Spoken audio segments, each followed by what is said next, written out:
Ah, c'est bon, toi aussi, là. C'est que le premier match. En plus, on n'avait pas notre équipe type. Quoi? Tu te fous de ma gueule, là?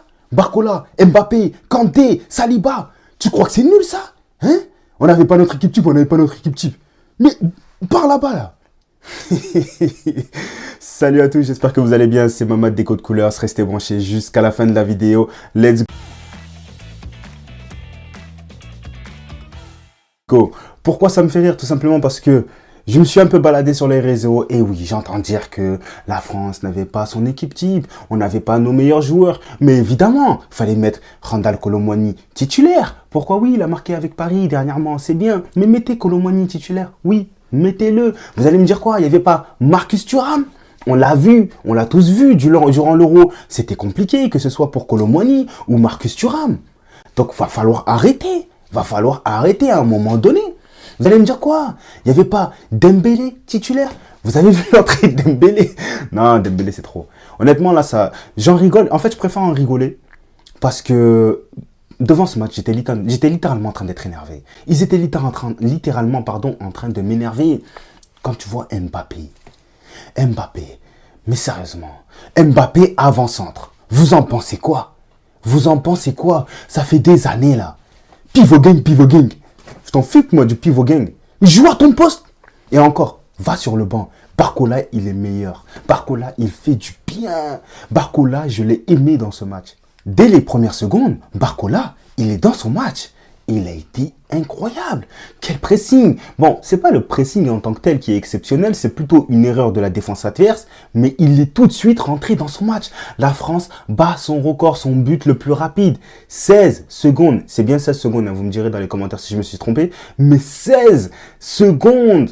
Bon, ça va pas effacer le but en 7 secondes qu'on s'est mangé par l'Allemagne, mais quand même, Barcola en plus, il y a Mbappé qui est libéré, qui est tout seul, c'est la sûreté même. S'il fait la passe, il y a but à 100%. Alors que lui, s'il tire, c'était pas vraiment sûr qu'il y ait but. Ça aurait même pu faire polémique s'il marquait pas. D'ailleurs, même je crois dans tous les cas, on va voir des polémiques comme quoi ça a saoulé Mbappé de ça. Moi, dans tous les cas, j'en sais rien. Je ne vais pas me fier aux images. Je suis très content que Barcola a marqué. Tout simplement parce que Bradley, Tchala, Barcola, oui, je dis Bradley, Tchala, Barcola, parce que lui, c'est le Black Panther de cette équipe. C'est lui le Black Panther de cette équipe. C'est lui qui va relever la France. C'est lui qui va être le héros de notre future France. Il est trop fort. Il est trop fort. Déjà qu'il fait un début monstrueux avec le PSG. Là, il est sur sa continuité avec ce match-là. Je te dis, mais waouh, si seulement l'équipe de France lui avait donné ne serait-ce qu'une chance d'être titulaire lors de l'Euro 2024, on aurait pu voir plus de divertissement. On n'aurait peut-être pas gagné l'Euro, mais au moins on aurait pu être diverti. Alors là, pour l'instant, je parle un peu du positif. Hein. Le reste, ça va venir. Et ensuite, tu as quand même Théo Hernandez qui, lui, de son côté, fait un bon match. Voilà, il se propose offensivement. Il est toujours là, les replis défensifs. Il a fait son travail, tu vois. Pour moi, s'il y a vraiment deux joueurs qui ont été bons, c'est tout simplement Théo Hernandez et Barcola. Le reste, c'est chaud. Là, c'est chaud. Comment la France peut être efficace pendant seulement, et je dis bien seulement, 10 minutes, allez, voire 15 minutes, et s'effacer tout le reste du temps? Comment, s'il vous plaît? L'Italie, déjà... Mais attends.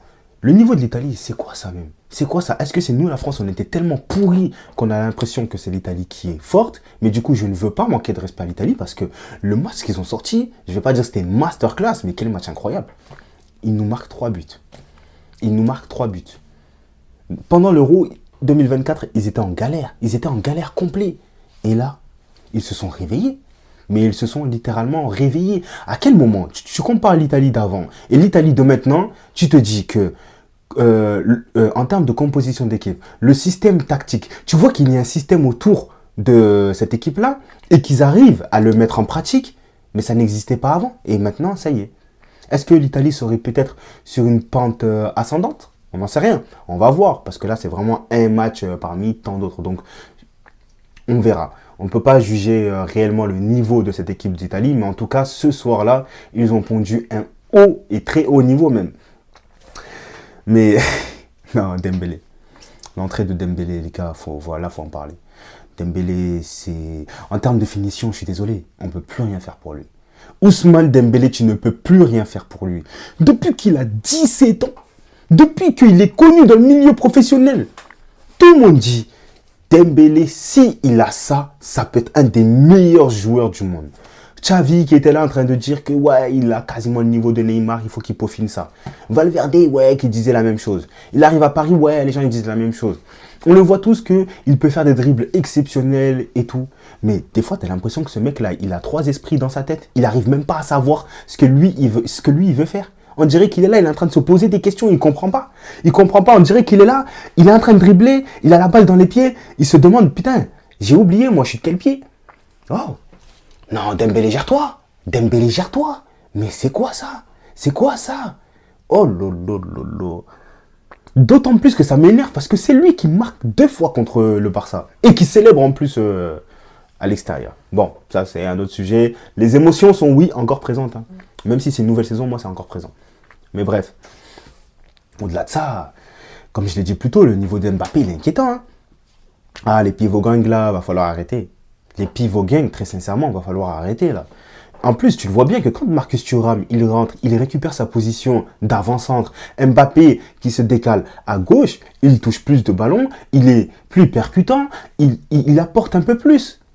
Donc ça n'a aucun sens d'insister pour qu'il joue avant-centre. Mais maintenant, en tout cas, spécifiquement à l'équipe de France, je parle, tu as l'émergence de Barcola. Donc, tu ne vas pas sacrifier Barcola pour le bien de monsieur Kylian Macron Mbappé. Je suis désolé. Après, il ne faut pas oublier, à la 12e minute, il me semble que tu as la sortie de Jules Koundé. Jules Koundé qui est remplacé par Klose, qui franchement n'a pas fait un bon match. Il a eu du mal. Voilà, moi, Klose, c'est pas un joueur que j'ai envie de juger plus que ça, tout simplement parce que je n'ai jamais suivi ses matchs. Donc, je connais pas réellement son réel niveau. Mais face à Koundé, honnêtement, un Koundé surtout qui a pris ses marques en tant que latéral droit, pour moi, clairement, il n'y a pas photo. Ensuite, Konaté aussi, ça a été compliqué. Konaté, ça a été très très compliqué. Il a subi Saliba qui a été peut-être un peu meilleur, mais dans tous les cas, quand on dit une charnière centrale, on compte 2 joueurs. Si on a un qui se loupe, c'est les 2 qui prennent. Là, Konaté, c'était compliqué. Et pareil pour Fofana. Fofana qui a vécu un match difficile. D'ailleurs, il est quand même fautif sur un des buts. Donc là, il va falloir se rattraper. Il va falloir faire beaucoup mieux que ça. L'équipe de France est capable de beaucoup mieux. Mais le problème, c'est que Didier Deschamps, il a un système de jeu. En fait, il n'y a pas de système de jeu. Il n'y a pas de système de jeu. Tu as des attaquants rapides, voilà. Tu essayes de marquer un but. Tu défends, tu subis. Et puis voilà.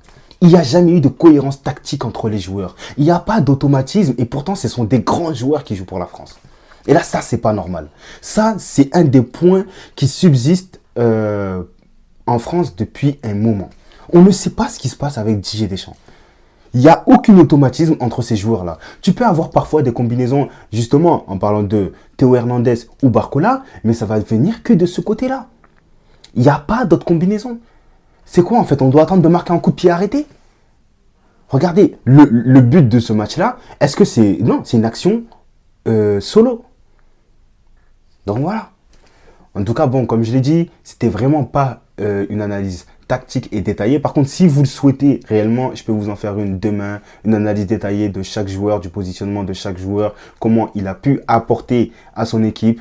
Ou bien, dans tous les cas, comme d'habitude, on se retrouvera pour nos vidéos sur le FC Barcelone. Donc, je vous dis à très bientôt et passez une bonne soirée.